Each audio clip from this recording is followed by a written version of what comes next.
At the foot of Kneeknock Rise, on its southern side, stood a village appropriately called Instep.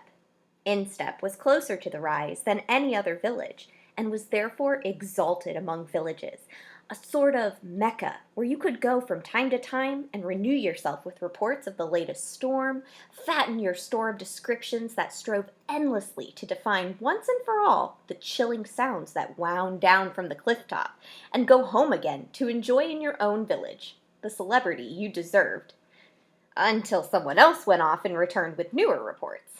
Instep was famous in that flat and hungry land, and the people who lived in Instep, made smug and rich by tourists and privilege, had fallen into the custom of flinging their gates wide, once a year, and inviting everyone for miles around to come to a fair.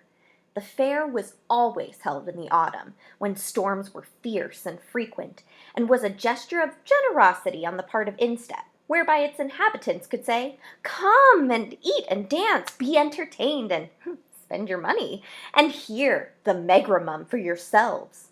For that was the name they had come to use when speaking of the mournful creature that lived on the top of Kneeknock Rise. "Now don't forget," said Egan's mother for the 20th time, "when you get to Instep, go directly to your Uncle Anson's house.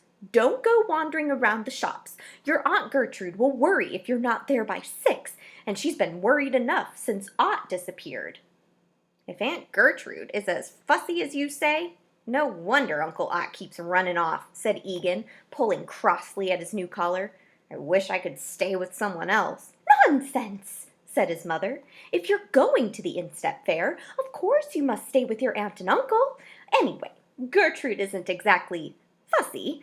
She's just nervous. Who wouldn't be nervous, living at the bottom of the rise? I don't see how they stand it all year round. It's very good of Gertrude and Anson to look after Ott, seeing as he's never done a thing but read his books and write all those verses. And then, too, he's sick so often. Colds and wheezing. It can't be easy for them, even if he is your Uncle Anson's only brother."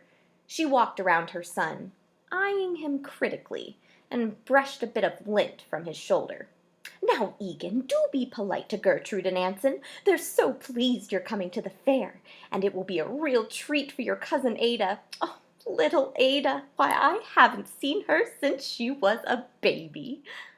Egan rode across the countryside to Instep with his father's friend, the Chandler, who was taking a load of fragrant new candles to sell at the fair.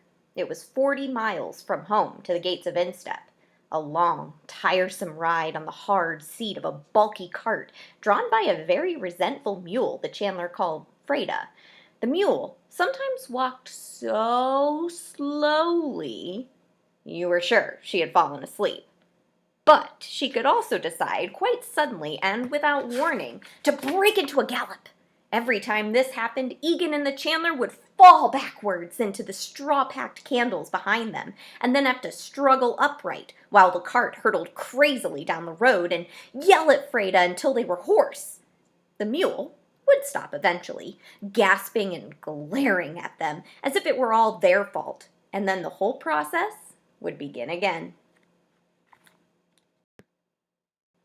It was just after one of the galloping episodes that the Chandler suddenly put his hand on Egan's arm and pointed.